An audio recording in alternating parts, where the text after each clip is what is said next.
Hi, everybody. Welcome to the Wholesome Fertility channel. I'm Michelle Orbitz, an acupuncturist, fertility coach, and host of the Wholesome Fertility Podcast.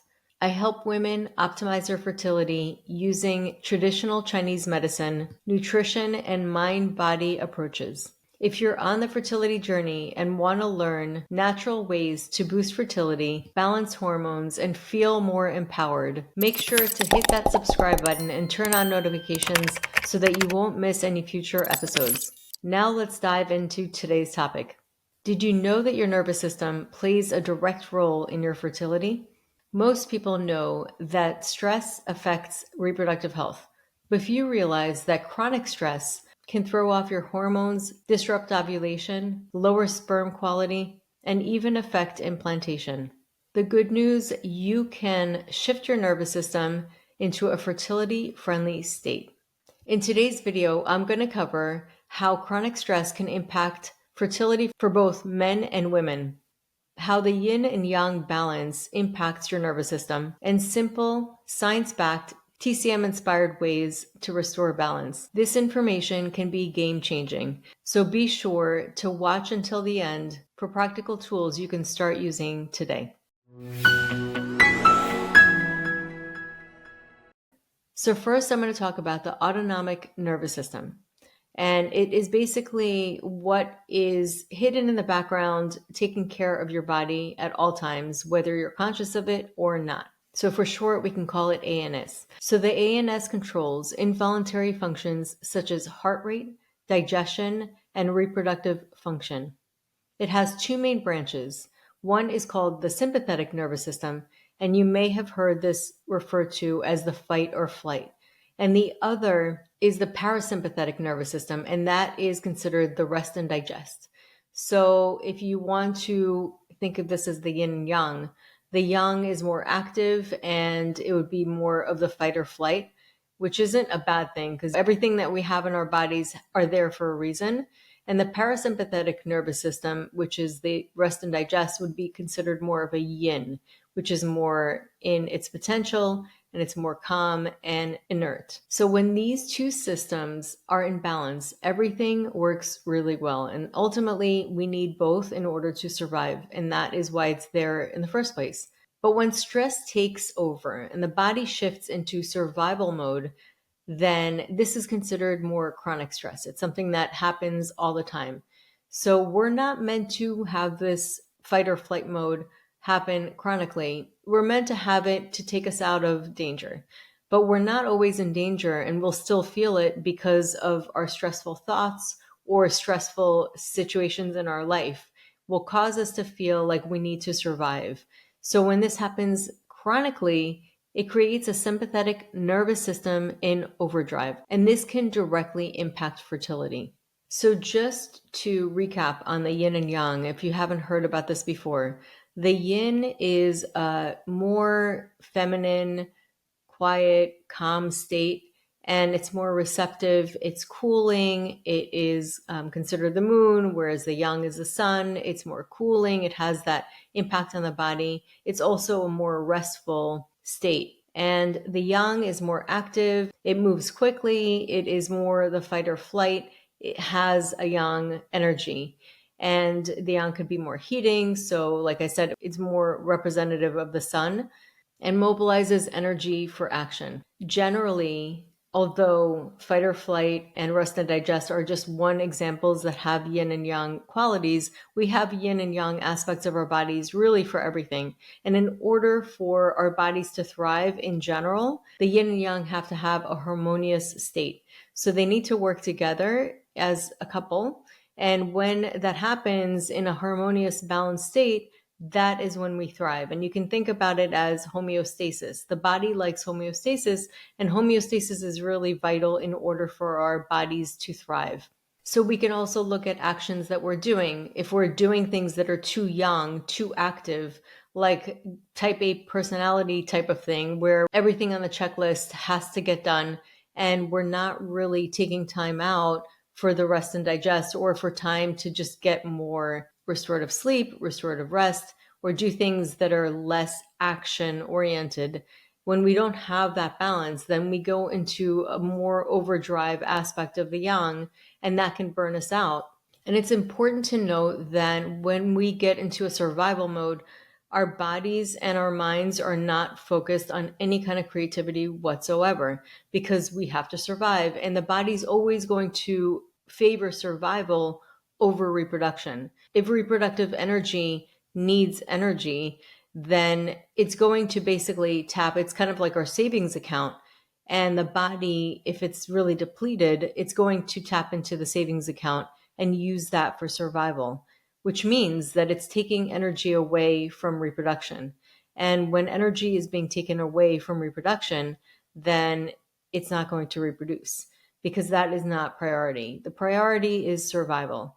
So having this chronically can really, really wreak havoc on your hormone balance and really impact so many different systems.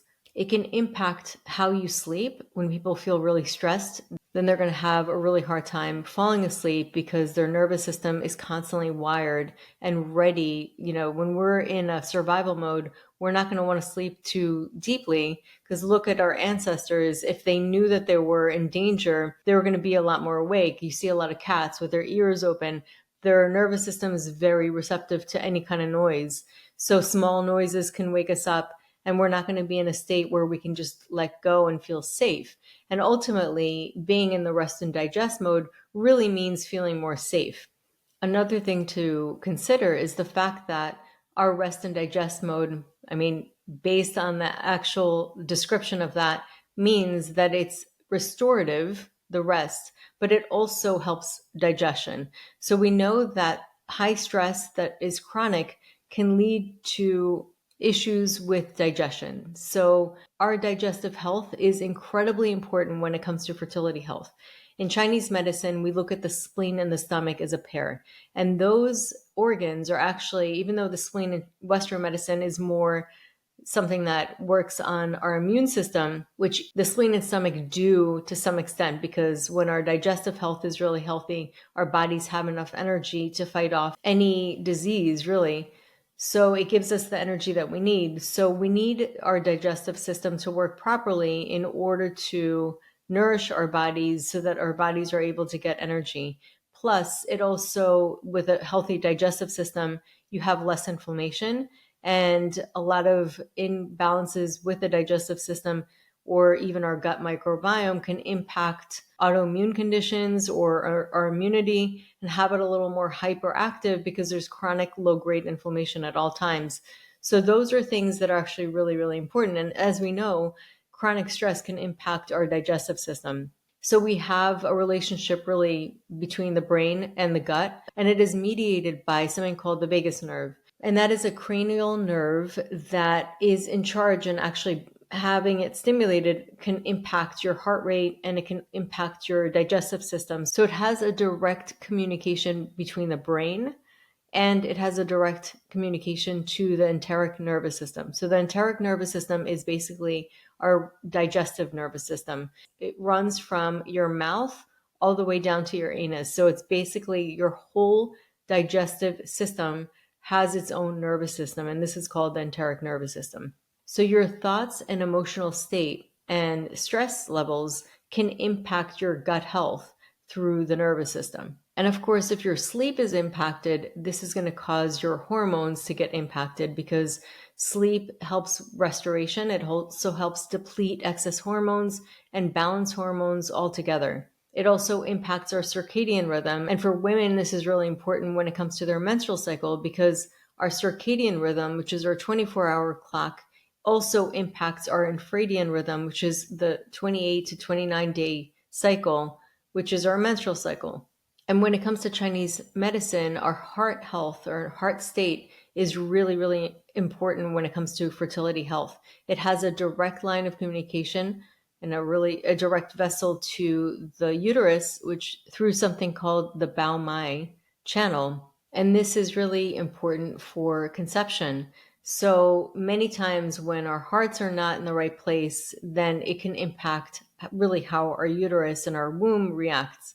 So it is one of the really most important things, is really connecting to that heart center. And also, we know that the love hormone oxytocin increases around ovulation and it increases after intercourse. So we know that there is something to that. It has to be there for a reason if it has a role to play in conception. We know that it wouldn't be there unless it had played a role. And I do believe that there was a study done on animals. When they were given oxytocin, it helped conception. Most of the studies done on oxytocin really are the body going into labor. So we know that if that's the case, and in Chinese medicine, the heart opens the uterus, that's its role, then perhaps the heart opening the uterus opens it in labor, but perhaps it also opens it in receiving new life. Because as we can see, the levels increase around time, which is optimal time of conception, around ovulation and after a woman has an orgasm. It also increases for men as well. But in this case, I'm talking more about women because it has a role on the womb. So in cases of men, their sperm health can get impacted by a dysregulated nervous system. So it's important for men to also have the proper rest and proper nervous system balance. So we also know that with men, it is important to have the yin and yang balance as well.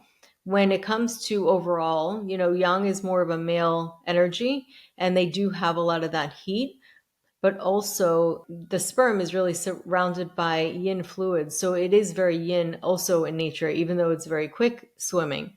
So it's important for both to be in balance for men as well. So again, going back to the nervous system, we're thinking about something that's active, but something that is also restorative and having those two opposites in balance. So a couple of things that you can do to balance the nervous system, and this can be done for both the men and the women, is to do things like yoga or qigong, because with moving the body, you're able to really restore a state of safety in the body. And where the body feels safe, it has more energy for its creativity. So the body's creativity is fertility, but the same thing happens with the mind. When the mind is in chronic stress, the last thing it thinks about is creating and innovating. When the mind feels safe, it will be more open and will have more energy to create.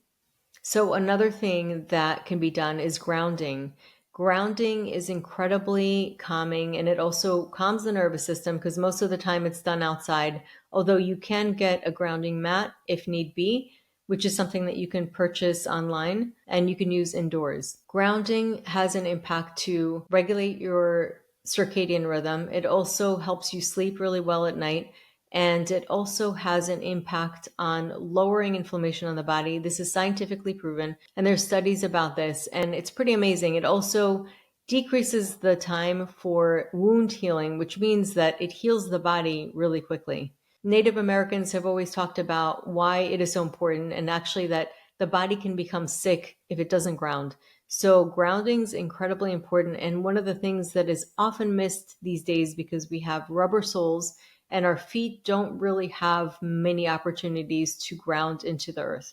And what grounding really means is having your feet touch the earth, whether it's sand, dirt, or grass, an opportunity where it's able to touch the earth directly. And by doing so, it actually impacts your body's electromagnetic frequency. Another thing that can be done besides yoga and qigong is also breath work. Breath work also has a direct impact on the mind. When your mind is nervous or stressed out, you typically will have that reflect in your breath by being short and shallow breaths. And what happens is when we're more relaxed, we actually breathe slower and deeper. So by breathing slower and deeper, you're actually able to impact the mind and create and induce a more calming effect immediately. And also by using belly breath, you can use the diaphragm. So it's diaphragmatical breathing, which can also impact your nervous system and calm it down. Something else you can do is humming. And by humming, you're creating a certain vibration that can impact your vagus nerve. So it basically stimulates the vagus nerve, which can also have a very calming effect on your nervous system. You can also listen to music. So the sound vibration in certain types of music, not all music, can have a very calming effect on your nervous system. And examples for that are solfeggio frequencies, sound bowls, and even classical music. So those are sounds that can create more coherence and order in your mind and your body. Something else that you can do is also do some heart math exercises. Heart Math Institute is something that I would definitely suggest looking into. And what they study is the connection between the heart and the brain. And when your heart brain coherence has increased, there's more coherence and order, and that induces a state of more calm and a more restorative state in your body. And of course, I'm very big on acupuncture, which is really how I got into it. I started out as a patient myself, and getting treatments for acupuncture can be incredibly beneficial for your nervous system. It is so powerful is because it gets you into a state of deep relaxation. And when you're able to deeply relax, your body is able to restore itself and regenerate and repair. So on that topic, one of the ways that it does that is using ear points, but you can actually use your fingers and massage your own ears because your whole body is reflected in your ears. You could do the same thing for your feet as well. And I would suggest also starting out a really nice sleep hygiene routine, which means lowering lights about an hour to 2 hours before you go to sleep. That is going to help restore your sleep. The more sleep you get, the more calm and at ease your nervous system is going to be. So that concludes my tips on balancing your nervous system. And I hope that this episode shed some light on how intertwined our nervous system is with our fertility health and why it's so important to nurture a balanced nervous system state. If you have any questions and have any ideas for future shows, feel free to reach out to me on Instagram, and my handle is at the Wholesome Lotus Fertility. I'm very active on Instagram, so that is the best way to find me. So thank you so much for tuning in today, and I look forward to seeing you next time.